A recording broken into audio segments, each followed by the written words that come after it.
Good afternoon, everybody. Welcome to today's session where we carry on from where we had left off yesterday. We had started our discussion on presentation skills in yesterday's session. We had seen that there are three crucial elements for any good presentation. What are those three elements? The message or the story, the slides or the visuals, and the delivery. We had also looked at a few strategies that we can use in order to organize or structure information into our presentation. Depending on the kind of topic that we are dealing with, we use a different method. For example, for a debatable topic, we would use the prep method, position, reason, example, position. What method would we use in order to make predictions based on a great deal of information? To make predictions using a great deal of information, we use dash method. Anybody remembers? This is just a quick recap from yesterday's session. No, prep is for debatable topics. In order to make predictions, we use the past, present, future method. In order to persuade, we use the AIDA method, attention, interest, desire, action method.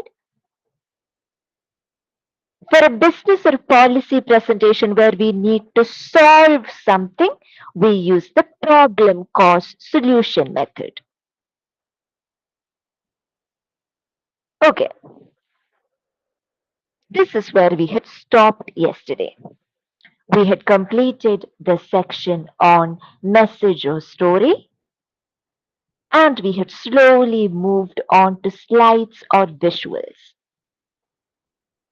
We had also seen that there are readily available templates which we can use in order to make our presentations. So it is just a matter of how we use these templates. We do not have to be designers ourselves in order to make a presentation. When we use images in our presentation, we need to make sure that there is no copyright infringement. So do not use copyrighted images. Images that are licensed under Creative Commons are available for free legal use. So when you choose an image, try to choose an image. If you're choosing an audio file, similarly, choose an audio file that is licensed under Creative Commons. That would ensure that we are not infringing upon the copyright laws. Okay? On the other hand, if you're taking an image from a source, this is a copyrighted image and you are taking the image from its source. In that case, you can use a citation.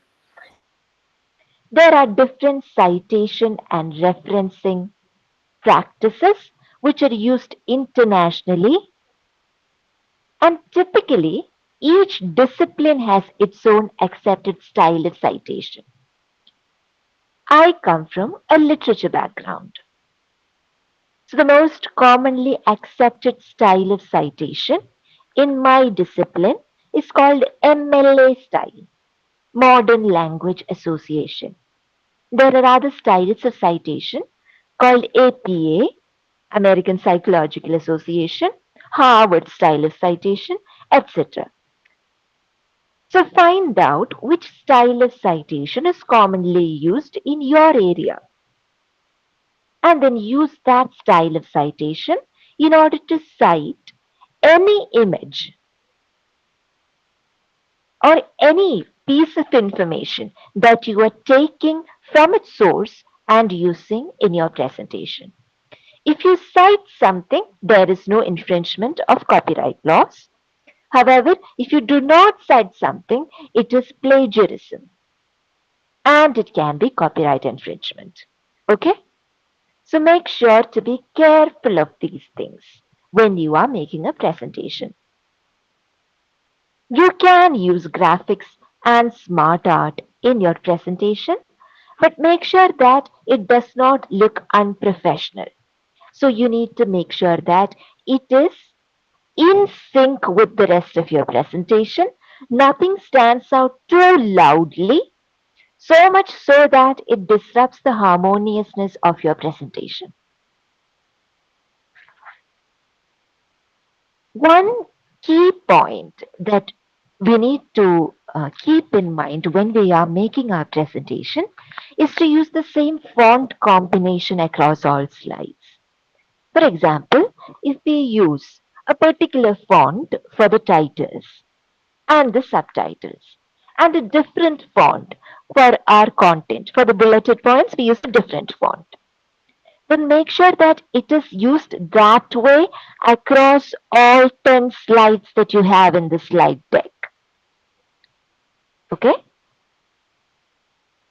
You can choose whichever font you want to choose. It sounds like any AI agent is reading. My voice doesn't sound human to you? Oh my god. Okay. I'm sorry if it sounds like an AI agent is reading out this information. Is there anything that I can do to improve your listening experience? No, ma'am, it's actually the tempo is very continuously consistent now. The speed of Okay, are you understanding? yeah, ma'am, yeah, ma'am. That's okay, Okay, ma'am, no so problem. no problem. Okay, right. No worries then. If there is any issue in understanding, let me know. Otherwise, I'm sorry that my voice sounds like that of an AI agent. Maybe I should choose a different career path after this. Okay, no problem in understanding. Right, right. Okay. What were you talking about? Fonts. Yes, fonts for titles and fonts for the content that you use. You can choose any font that you like to choose, but make sure that you do not use fonts that are too informal. For example, Comic Sans. You can easily understand that this is not something that is meant for a professional presentation. So choose accordingly. We'll speak a lot more about fonts as we go ahead in this presentation. Similarly, you need to choose a consistent color palette for your presentation as well. This doesn't mean that you just need to use white and black. You can choose a color palette. Let's say a palette consisting of three colors, if that is what you want to choose. Use this color palette consistently across all slides. In slide 1, don't use three different colors. In slide 2, three other colors. Don't use it that way. Mustache just found out that humans are speaking. What does that mean? I don't understand. Okay. So, your slides should not, in short, look like they just walked in from a holy celebration. That's what I mean by this. When you're choosing a color palette, this color palette should also appear professional. If you are using too many bright colors together, that might appear chaotic, a little too festive, and a little less professional. So use a judicious combination of light and dark colors and keep using the same color palette across all your slides. What this does, like just visually, what this does for somebody who is looking at your presentation or somebody who's listening to you talk is that it helps them grasp everything very, very easily. For example, they have one quick glance at one of your slides, and subconsciously it registers in their mind that something that is of this font is a title. So when you skip through your slides, when you go through each slide, when you go through each slide, when they see the same font, it will immediately strike them as a title. If you use, let's say, bold in order to highlight key information or a different color in order to highlight key information, that will immediately capture their attention. Consistency has to be ensured because it makes the experience of understanding or viewing that much easier for your audience. Maybe not as much consistency as you can see in my tonality right now, because apparently that is not giving off human vibes, right? But consistency is a virtue in terms of slide design. People can easily grasp what you're trying to tell them, what you're trying to show them, if you use consistent design across slides. Yes, the idea is that your slide design should be simple and not too colorful. Remember, it is not that I'm against colors. Nobody is against colors, but your color palette has to be chosen carefully such that the experience of viewing is not affected by the colors that you use. Sometimes you are making presentations in front of, let's say, investors or your superiors at work. In that case, they might not be very receptive to an overuse of colors. They will expect something more professional from you. We have to make it in minimalistic aesthetic. Yes, minimalist aesthetic. Yes. Just like we discussed yesterday, minimalism is a virtue. It is a key element of making a good presentation. Both minimalism in terms of your script drafting, the number of words that you use in a presentation script, as well as in terms of the color palette and the fonts that you use. It makes more understandable if it practically. Do you mean a demonstration? So the best I can do here in terms of today's session is just show you that I am using consistent fonts across my slides for the titles and for the content. Sometimes when you're using tables, you need to ensure that the formatting of the tables, let's say you have 3 different tables in your presentation. Make sure that all 3 tables are formatted in a similar manner. This will also make the taking in of information that much easier for your audience. You also need to clean up your text, alignment, grammatical errors, spellings, punctuation. People often neglect punctuation, but punctuation is very, very important in a presentation. Font color, font size, all of this needs to be regularized before you take your slides up for presentation. How do you find out the citation of an area? The best way to do that is to ask your professors. Somebody who is handling a core course in data science would be easily able to guide you in this area. I was able to understand that MLA is the commonly used style of citation in literary studies because my professors told me that is how we operate. Okay? So that is something you can definitely gather with a little help from your professors. Now, what you see on the left is a serif font, SCRIF. What you see on the right is a sans serif font. A serif is quite simply this little decorative stroke that you see here. This little stroke is a serif. This little stroke is a serif. This is a serif. This is a serif. All of those decorative strokes are called serifs. Okay? This class is for anybody who is taking the English 1 course.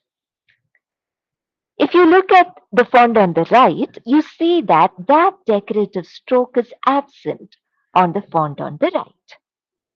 What you need to pay attention to in terms of this slide is just ensuring that you understand the difference between a serif font and a sans serif font, and you can use a combination of the two in your slide design. Ideally, whatever you use, if you are using serif fonts for your content, you should use serif fonts for the for all of the content across your slides in your presentation. Another thing that you need to make sure is that there is a balance of white space in your slide design. White space is this space. Let's say there is a second line over here. The space between the two lines of text would be the white space. This is also white space. Allowing white space on your page makes reading that much easier for your audience. When there is no white space on your page, your slides will look cluttered. When your slides look very, very cluttered, it's difficult for your audience to read through that information. Okay, just give me a second. I just want to look through the chat box. Okay, you have not done yesterday's class. That is okay. There are recordings available. We will address the recording question towards the end of this session as well. What is this? Please tell me. This is a communication skills workshop where in yesterday's session and today's session we are covering presentation skills. How to make presentations, what goes into a presentation, how do you prepare the script, how do you design the slide, etc. Why previous classes recording is not available? Recording question will be addressed towards the end of the session. Once again, recordings question will be addressed towards the end of the session. Okay, right. Now what you see over here is a demonstration of what a serif font is and what a sans serif font is with examples. Georgia, Times New Roman, and Courier are all serif fonts. Look at the decorative stroke at the end of the letter form. Arial, Tahoma, and Century Gothic are all sans serif fonts. The idea of choosing a font is also to choose the aesthetic of your slides. For example, when you use Georgia, the personality that your slides reflect is that of a formal, practical approach. Times New Roman, professional, traditional approach. That is why in a lot of academic papers, it is mandatory that you use a font like Times New Roman. Because this is professional and because there are long lines of text. Typically, when there are long lines of text, if you use a serif font, then it is easier to read the words. But for shorter lines of text, sans serif fonts work equally well.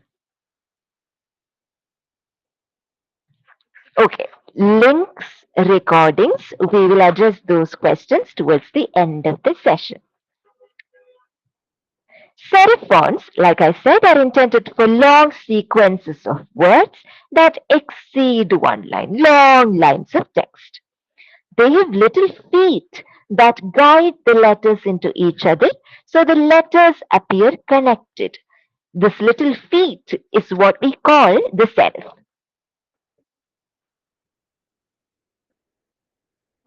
To help the eye to stay within the line of text in a dense copy.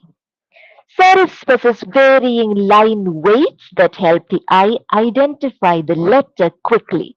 Line weights is just how thick the letter form is. For example, this stroke of N is slightly narrower than the middle stroke of N. This is what is called line weight. All you need to understand is when there are long lines of text, serif fonts make reading easier. When you use shorter lines of text, both serif fonts and sans serif fonts work equally well. But if you look across slide designs, you will see that sans serif fonts are sometimes more preferred for titles and subtitles. That is because titles and subtitles stand out more impressively when you are using a sans serif font. But if you look at the side of this slide, my titles use a serif font. My voice is echoing. Okay, give me a No, second. ma'am. My voice is not echoing. Okay. No, ma'am. Right, right. The letter forms are bigger and bolder in sans serif fonts. In children's books, you will see that they typically use sans serif fonts a lot more because they are thought of as fonts that are more simpler to understand or simpler to read.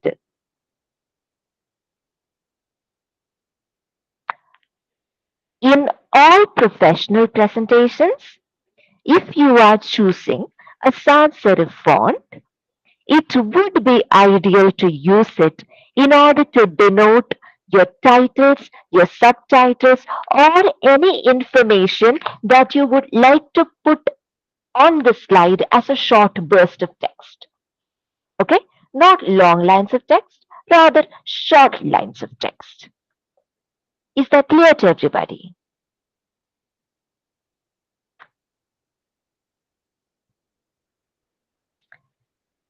Now look at the table on the left and the table on the right. Which would you say is better formatted? And why? Give me a reason also. Why would you say this table is better formatted?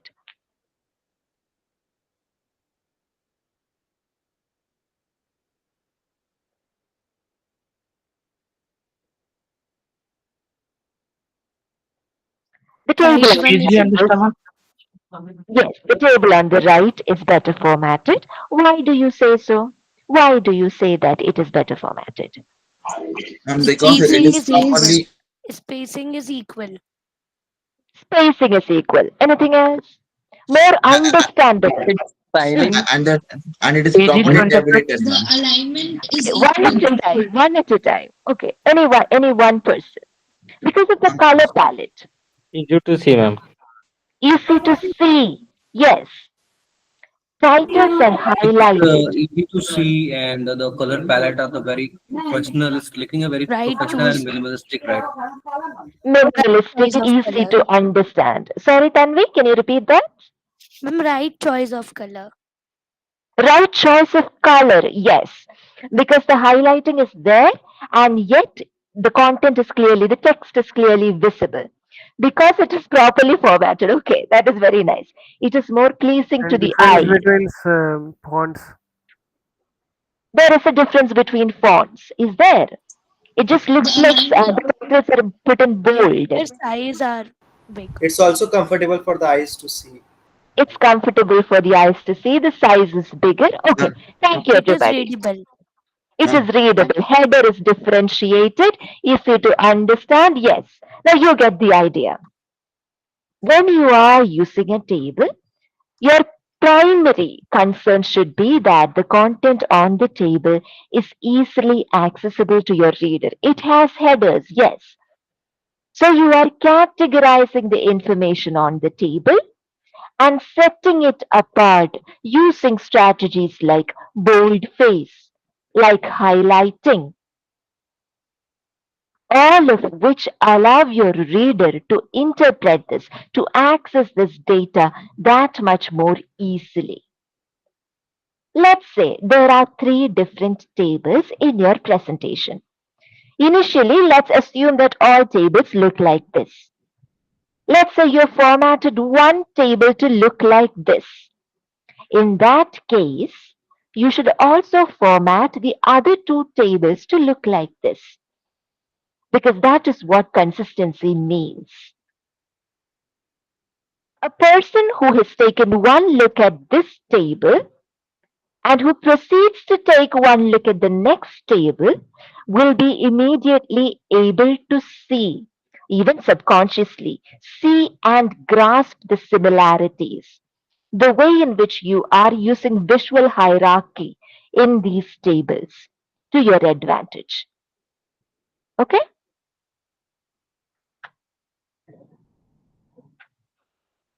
There is such a thing as death by. There is more information in the right hand table. Yes, there is. Right. There is such a thing as death by PowerPoint. Death by PowerPoint is when we have made a spectacular deck of slides, but our delivery is not synchronized with our slides. Usually, this happens when we rely too much on our slides. Remember, there are three elements to a good presentation: the message or the story, the slides, and our delivery. Just because you have a great message or story, just because you have great slides, does not mean you're going to be able to make a great presentation. A lot rests on how you are able to make sense of the slides so that you can narrate your story to your audience. Your delivery is a key connecting factor here. So if you rely too much on your slides and if you slack off on delivery, then you'll have a spectacular deck of slides and a very poor presentation. This is death by PowerPoint. If you dump too much data or text on your slides, remember a PowerPoint is an interesting tool, but it cannot make the presentation for you. You can put key information on your slides, but if you put great paragraphs of information on your slides, then nobody will be able to read all of that and take in all of that information. So the way we do this is by putting key points on the slides and then adding in more information through our oral delivery so that your audience can connect both the points on the slides to the information that you're relaying orally. Let's say you are making a presentation in front of a group of investors. Let's say you're also making a presentation in front of students. You would not use the same draft. You would not use the same slide design. You have to customize both your speech draft as well as your slides based on whom you're talking to. The idea here is to maximize engagement, maximize the access of information. So if you are using the same kind of draft, if you're using the same kind of speech, the same kind of slides to talk to students as well as to investors, either your students won't understand anything or your investors will think you are dumbing down the information that you want to present in front of them, that you're being quite childish in your presentation. So know your audience. Your target audience should be your priority. It's not about how good of a presenter you are. Rather, it is about how well your audience is able to understand you. You have to be sensitive to whom you're talking to. If you forget your audience, then your audience will similarly tune out of your presentation. Okay? You do not want that. Which brings us to the third key aspect of any presentation, the delivery, the human aspect of any presentation. This is the part of a presentation which stitches together, which brings together the other two aspects and rounds off your presentation. This is how you present information. This is where your oral delivery comes into play. You have the script and the slides ready. Now the question is, what are you going to say? How are you going to say it? And most importantly, what should your attitude be as a presenter on the day of your presentation? because it's very common for presenters to be nervous, to get jittery, to have low BP suddenly, or to have high BP suddenly. So you need to make sure that you remain calm, composed, and confident in time for your presentation. Before you go into present, you can rehearse your presentation with a friend, or to the mirror, or even to your pet animal.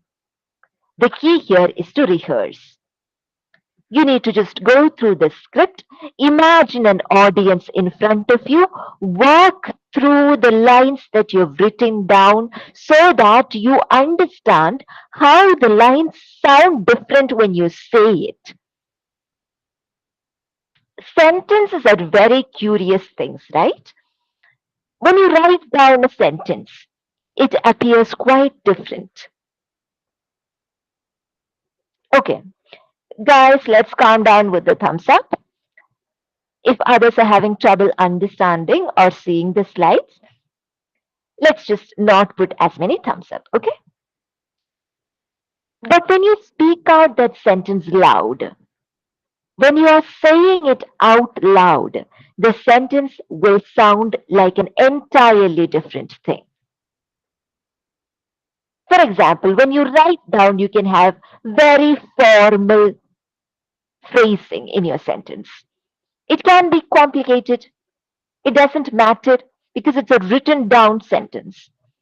But when you're speaking, you should have very small and simple sentences.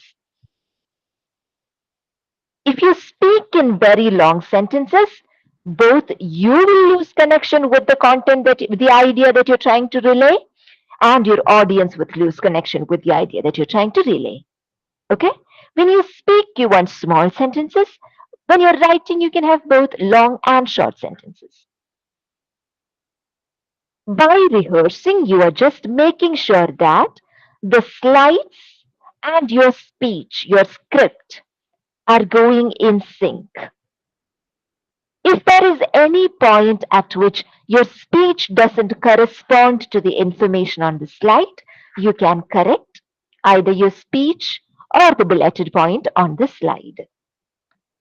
You can carry your script with you. This doesn't mean that you're going to be constantly looking down into your script and reading out. It's very important to address your audience, right? So it shouldn't feel like you're just talking to your piece of paper. You should really be talking to people. You should make people feel as if you are talking to them for the benefit of their understanding rather than for your own benefit. So, if at all you're looking into your script, into the paper that you're carrying with you, look once in a while, just to refresh your memory, maybe. Have a glance now and then. That is okay. But do not constantly be looking down into your script. Let's say sometimes in classrooms we need to get the PPT set up. Going early can be very, very advantageous. On Zoom or something, on Zoom or Gmeet, you just need to figure out the technicalities. Logging in a little early can be very advantageous. Okay? If you are somebody who's not very comfortable dealing with these technicalities, then consulting somebody else who is comfortable with this kind of stuff can also be very helpful. Let's say you're speaking in person, or you are speaking in a meeting where you need to have your video on. In that case, it's important to look into the camera. If it's person to person, then it is important to maintain eye contact. If it's one person speaking to several people, then it's important to make sure that your eyes are traveling across the room. You shouldn't just plant your eyes on a single person and deliver your whole script. You should make sure that you're looking at everybody in the room. When you are positioning yourself in the room, position yourself such that you can look at everyone. Your eyes can travel across the room, and make everyone feel as if you are talking to each and every one of them. This is the relevance of eye contact. So, the idea of eye contact is not to stare. The idea of eye contact is simply to make your audience feel as if you are addressing them. You are not scared of addressing them. You are openly reaching out to them with an idea which you would like to communicate. This makes your audience a lot more receptive. You need to dress according to the role that you'll be playing. If you are a student, you'll have to dress accordingly. If you are playing the role of an executive, you'll have to dress accordingly. At the end of the day, you're just playing a role in relation to this presentation. So, how you present yourself is also a matter of self presentation. You see? So, this is just an element of your delivery. Your attire is very simply one element of your delivery. If you appear too shoddy, then your audience might be preoccupied with that.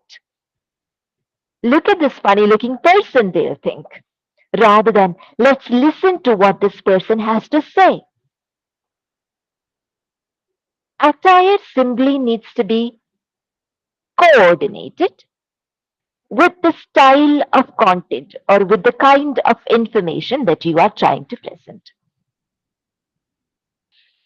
During COVID, mostly during COVID, when we all moved homeward, when we moved out of offices and started working from home increasingly, there would be so many meetings online, and we just got used to appearing for meetings without, let's say, wearing professional clothes entirely. So pants were not a necessity. We just thought we could dress up in shirts which look very formal and skip pants. This was a COVID phenomenon, right? So it's very, very unprofessional if you do this. Let's not skip pants. And guys, watch out the emojis. It's very disruptive to some of us. So let's not use too many emojis. Even if you're presenting online, make sure that your attire is complete. Not just shirt, but shirt and pants, right? We do not want that kind of a faux pas in a professional setting.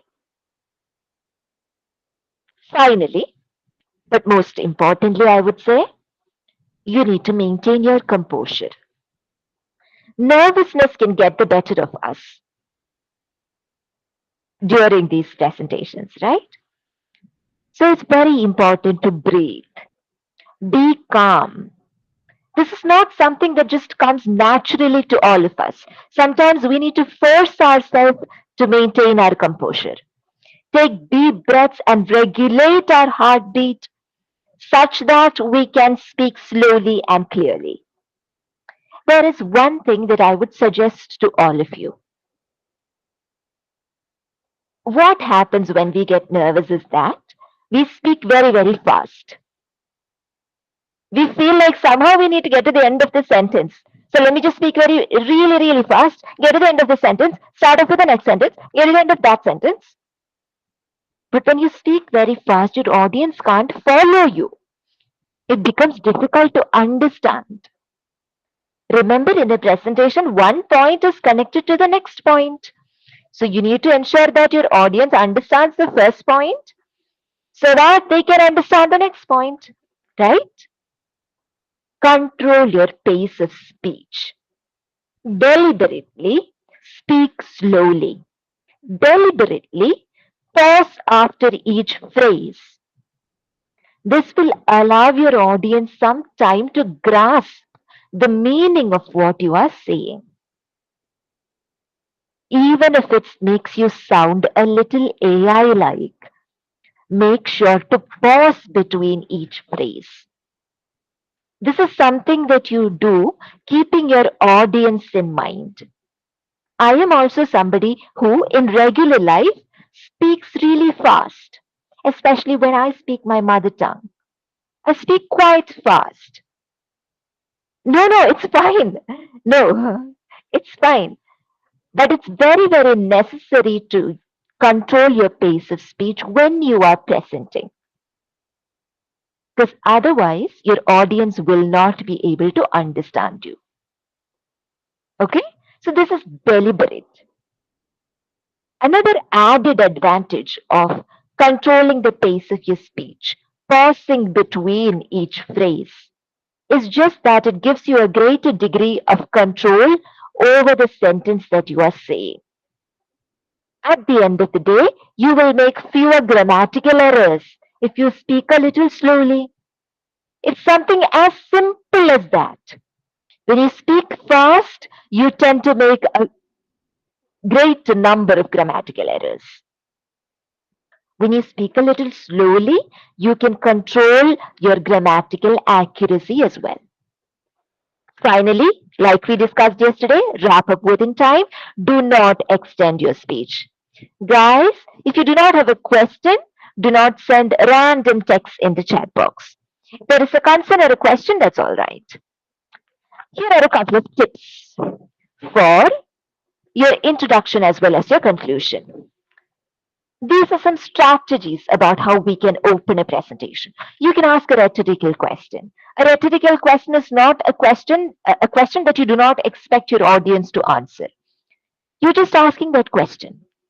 It's either an answer that is commonly understood amongst everybody, or it is an answer that you intend to deliver through your presentation. For example, if I ask, why do we need to speak about presentations at all? That is a rhetorical question. It's commonly understood that we'll have to give a presentation at some point or the other in our life. You can state an interesting, attention-grabbing fact. When I was making this presentation, this happened. You can tell a short story or anecdote. One day when I was assessing presentations from my students, one of my students did this. You can state the purpose and simply outline your presentation. This is what my presentation is about. These are my key points which I'll be discussing through this presentation. In your conclusion, you can offer a summary of the points that you've discussed, restate your major points just to drive home the point clearly, state a call for action. This is where we are right now, so we need to do this hereafter. And then state your exit line. Thank you for listening to me. Thank you for your patience. This will be where we stop. Okay?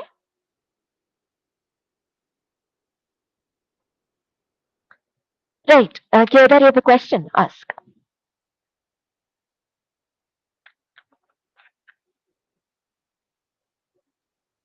What is a rhetorical question? Rhetorical question. Rhetorical. Rhetorical. Rhetorical question is a question that you are not expecting your audience to answer.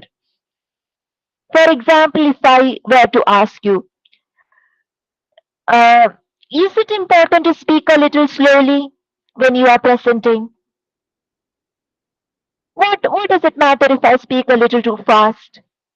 That is a rhetorical question. Everybody here knows that you have to speak slowly.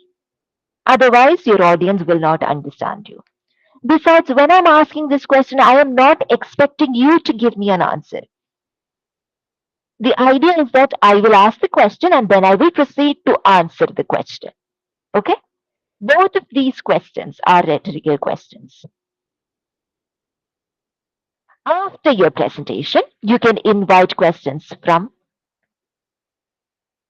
you can invite questions from your audience.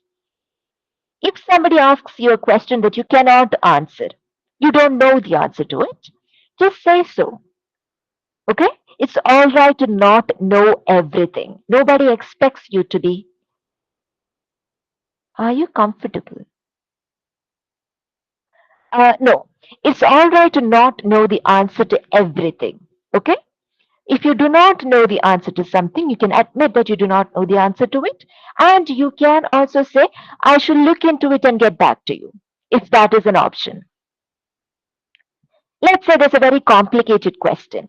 You can break the question down into chunks and address each part of it. If somebody asks you a provocative question, remember, you are not reacting to the question. You're only responding to the question. Do not get emotional. Okay? Do not react to the person. Simply respond to the question. Do not get provoked. There is another kind of a presentation called a 2-minute argumentative speech where you get very little time to prepare. In this case, if you get very little time to prepare, this typical strategy of researching and preparing a draft would not work. Time is of the essence. So you need to quickly draw up a draft, for which the most effective strategy to use is something like the PrEP method. What was the PrEP method? Position, reason, example, position. You state your stance on something. You give reasons as to why you take that stance. Give examples that justify your stance. And then restate your position by way of conclusion. So what is your beginning? How do you open a 2-minute argumentative speech? Argumentative, remember, argumentative means debatable. When it is debatable, PrEP is most suitable. Okay? Introduction, you state your position. That is what you call the main statement. This is my position regarding this topic. Remember, yesterday we were discussing capital punishment. Is capital punishment necessary? Should young people who are educated in India go abroad in order to find employment? Is this correct or is this wrong? You can take a position regarding this topic. I can say, no, it is not correct. Then I will make that my main statement. This would be my introduction. I am going to be speaking about this topic. My stance on the topic is such and such. And then elaborate your key points.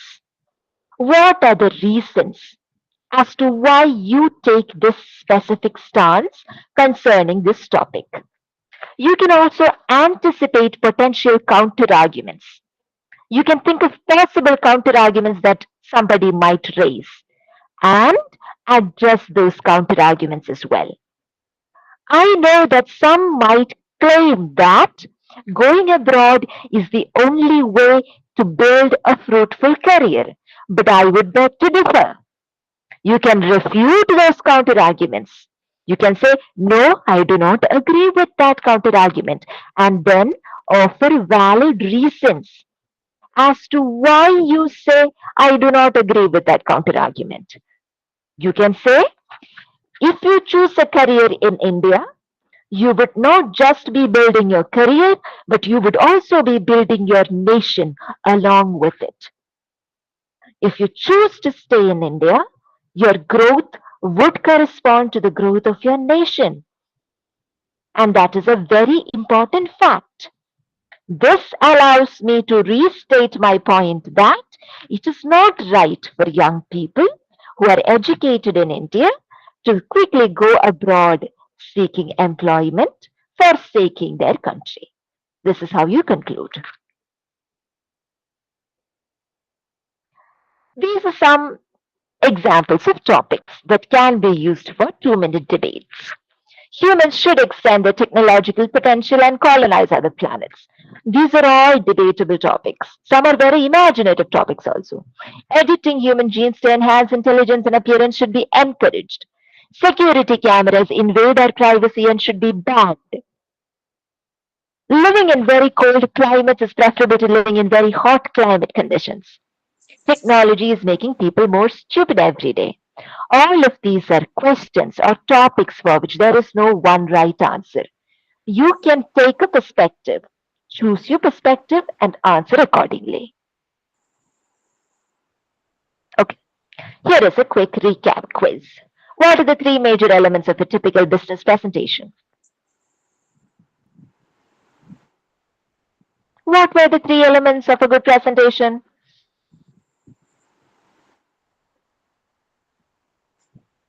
The message or the story, the slides or the visuals, and the delivery. Look at the slide given below. How would you correct it? What is wrong with the slide? What would you do to correct it? You can organize the information in that slide a lot more effectively and make the slide appear less cluttered. No, you're not supposed to deliver a presentation here, but as you approach your placements, you will have to. Make the title sans serif, okay, and the paragraph font serif. Okay, that is what you would do. This slide has the same content as the last slide. The only difference is that the content has been, okay, who is that person who is unmuted? Is it Monica? If you're not saying anything, could you please mute yourself? You're using relevant icons such that the information is easily classified into distinctive points. You're using fitting subtitles, and you've also organized each point into concise units with ample white space between the points. These are all ways in which you can improve that slide. Look at this slide. What would you do to improve this slide? Monica, can you mute yourself if you're not going to say anything? What would you do to improve this slide?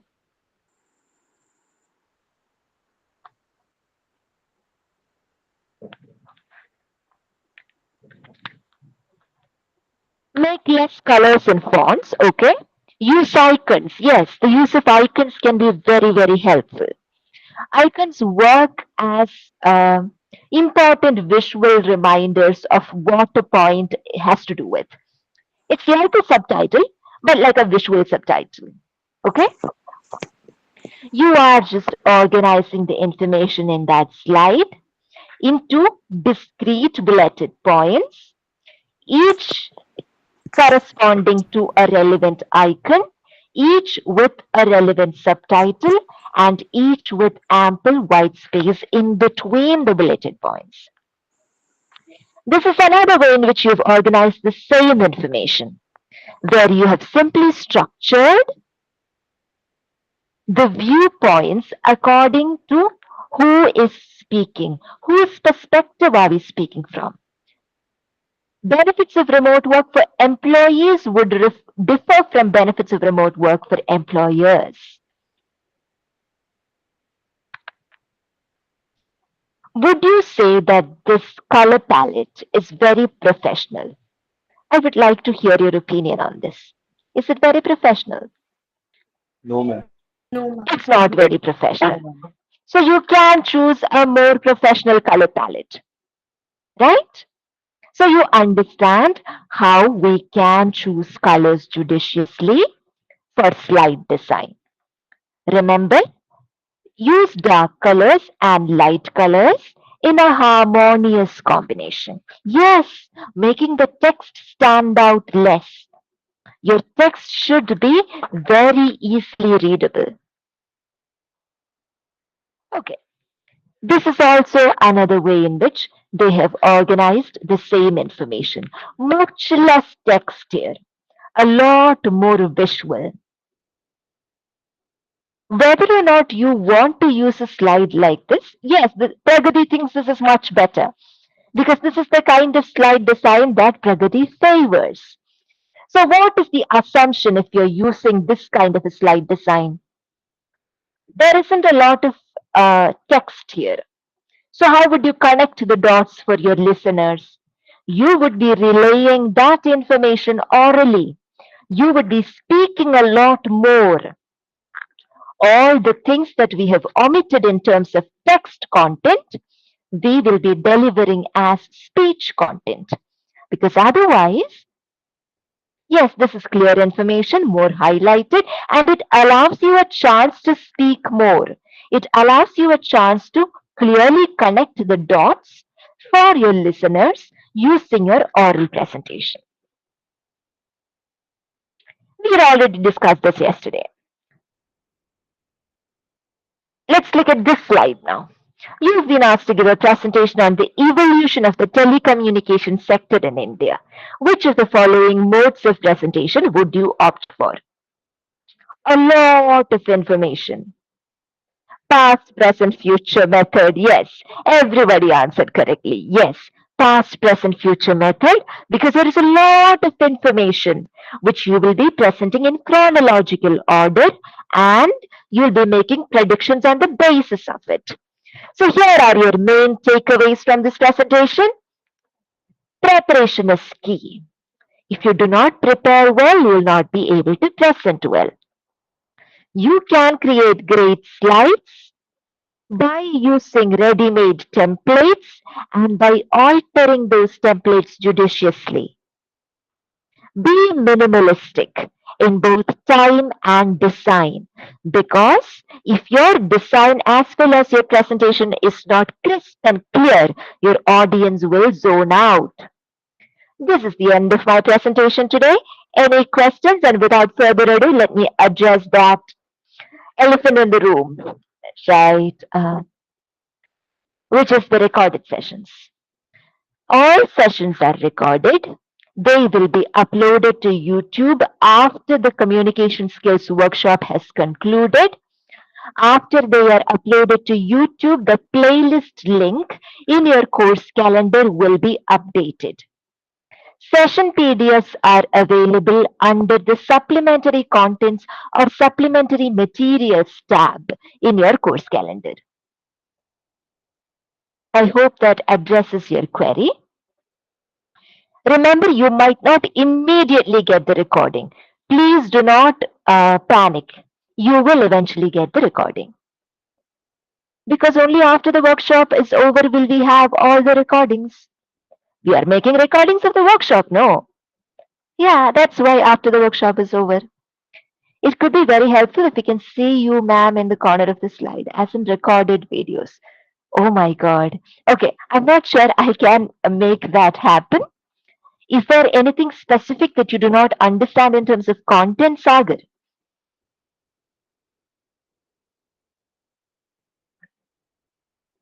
Okay, I hope you understand everything in terms of the content of the presentation. Thank you, everybody. I was not able to see the previous class. That's okay. You'll get the recorded video. It will be uploaded to YouTube.